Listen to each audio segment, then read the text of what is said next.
Shalom, Assalamualaikum warahmatullahi wabarakatuh. Om Swastiastu, Namo Buddhaya, salam kebajikan dan salam Indonesia cerdas. Nah, Bapak Ibu Saudara-saudari, memang kita melihat di akun Instagram dari seorang Permadi Arya, berkali-kali beliau yang memosting soal beribadah itu dijamin oleh konstitusi. Ya, tetapi teman-teman, kita melihat bahwa sampai di bulan Juli kemarin juga masih terjadi yang namanya pelarangan atau pembubaran ibadah yang dialami oleh saudara kita yang minoritas. Dan ini lagi-lagi kita melihat yang menjadi pelakunya itu adalah dari saudara kita yang oknumnya beragama Islam. Memang tidak semua teman-temannya, dan memang seringkali ini dialami oleh saudara-saudara kita umat Kristiani. Ya, kita akan coba melihat dulu teman-teman, ada sebuah berita dari Kompas TV yang diberitakan pada tanggal 22 Juli 2024 yang lalu. Polisi tegaskan kasus pembubaran aktivitas ibadah di Teluk Naga diselesaikan secara damai. Kita akan coba melihat Ini dia dari kompas.com Kapolsek Teluk Naga AKP Wahyu Hidayat memastikan kasus pelarangan aktivitas ibadah di Teluk Naga, Kabupaten Tangerang sudah diselesaikan secara damai. Ini dia pernyataannya, sudah dipertemukan antara kedua belah pihak, sudah aman, ujar Wahyu ketika dihubungi kompas.com pada hari Senin 22 Juli 2024 yang lalu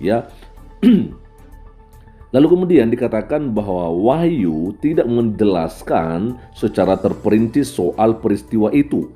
Ia hanya menyebut bahwa peristiwa itu terjadi di saat akhir Maret yang lalu Ini dia pernyataannya, kejadiannya sebenarnya sudah lama, 3 bulan lalu, waktu bulan puasa awal-awal. Ini disampaikan oleh Wahyu Kanit Reskrim Polsek Teluk Naga yaitu Ibtu Zainal Arifin mengungkapkan hal senada.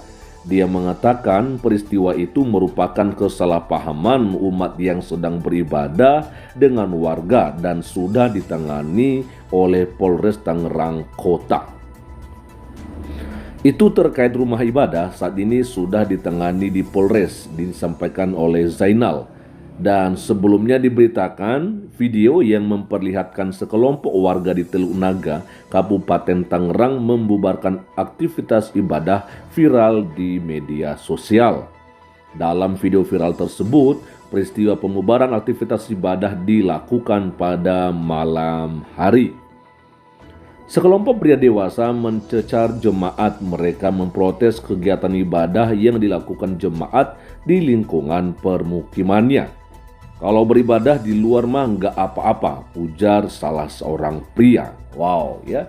Salah seorang jemaat sempat memohon agar aktivitas ibadah bisa dilanjutkan. Nah, ini dia permohonannya Mengertilah kita ini abang-abang, masa kita nggak bisa berdoa, ujar dia.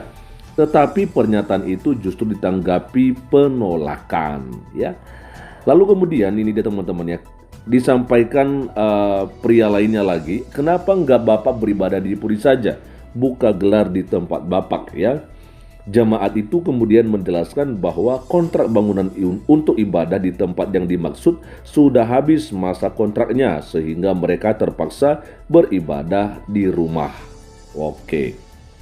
Nah, teman-teman, memang ini yang sering kali dialami oleh saudara-saudara kita umat Kristiani dan juga umat-umat yang lain yang non-Islam, di mana mereka selalu diperhadapkan dengan masalah yang seperti ini, di mana mereka selalu dilarang untuk beribadah Padahal teman-teman kita tahu bahwa konstitusi kita ini sangat menjamin Undang-Undang Dasar Negara Republik Indonesia ini sangat menjamin tentang peribadatan.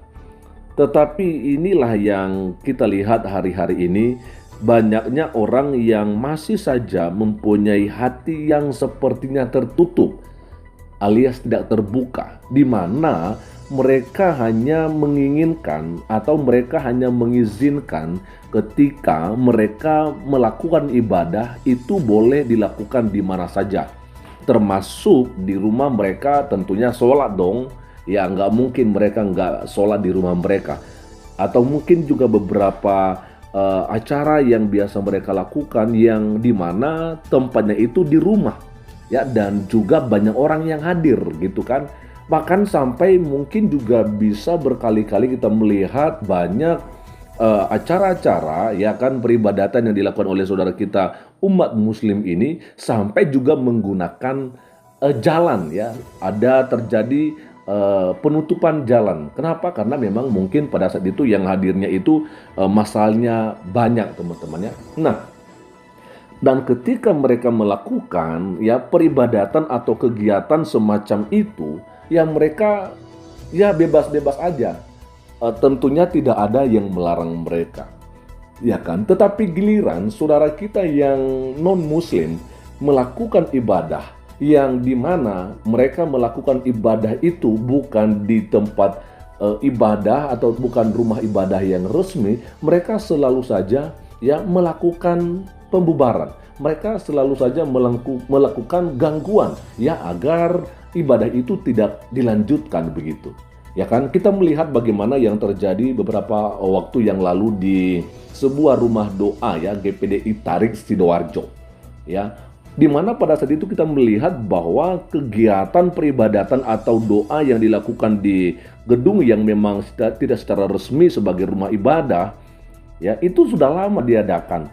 Dan pengakuan dari beberapa warga yang ada di sekitar rumah doa tersebut, mereka mengatakan bahwa kami tidak keberatan. Kami juga tidak merasa terganggu dengan adanya kegiatan-kegiatan yang dilakukan oleh jemaat ya rumah doa GPDI Tarik pada saat itu.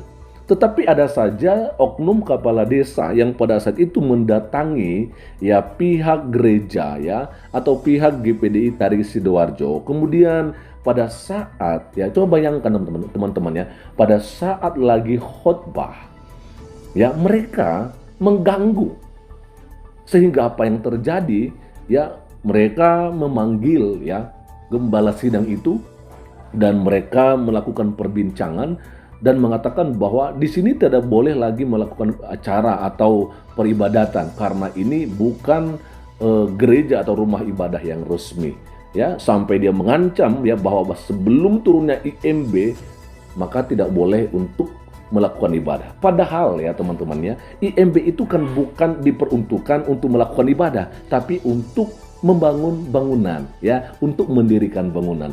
Tetapi ya itulah mereka teman-teman ya. Makanya saya pikir walaupun memang kita melihat bahwa berkali-kali ya Permadi Ari yang melakukan sebuah tindakan ya, atau ya boleh saya katakan tindakan yang dimana semacam memberikan pembelaan atau dukungan terhadap non-muslim yang dimana mengalami persekusi. Saya melihat di sini bahwa Permadi Arya begitu luar biasa ya teman-teman ya. Dia menganggap bahwa harus ada yang namanya kesetaraan. Ya, Indonesia ini adalah negara kita bersama. Indonesia bukan negara agama, tetapi Indonesia negara yang beragama ya.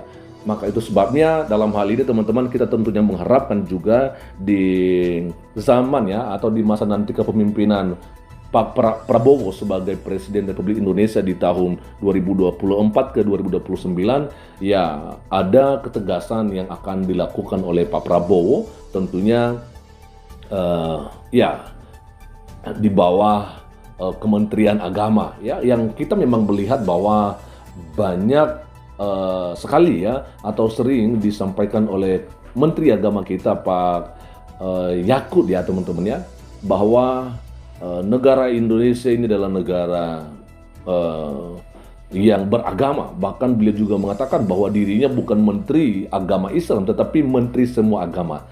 Tetapi dalam prakteknya, di lapangannya, ya sepertinya tidak ada ketegasan yang diberikan ya oleh seorang Menteri Agama.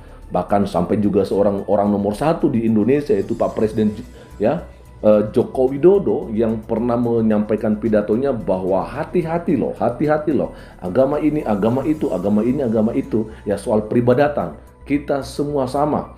Tetapi ketika non-muslim ya diganggu ibadahnya, sepertinya Pak Presiden hanya diam-diam aja. ya kan? Nah, sebenarnya tidak harus turun tangan, tetapi kan ada bawahannya yang perlu dia berikan petunjuk untuk memberikan kesejahteraan, keadilan bagi rakyat Indonesia ini. Tapi semuanya itu sepertinya mungkin sudah terlambat lah. Dan wajar kalau misalnya beberapa waktu yang lalu Pak Jokowi memang menyampaikan permintaan maaf ya. Oke teman-teman, jadi sekian saja dulu yang bisa saya bagikan kepada kita semua pada kesempatan malam hari ini. Dan kiranya Tuhan Yesus Kristus memberkati kita semua. Shalom. Assalamualaikum warahmatullahi wabarakatuh. Om Swastiastu, Namo Buddhaya, salam kebajikan, dan salam Indonesia cerdas.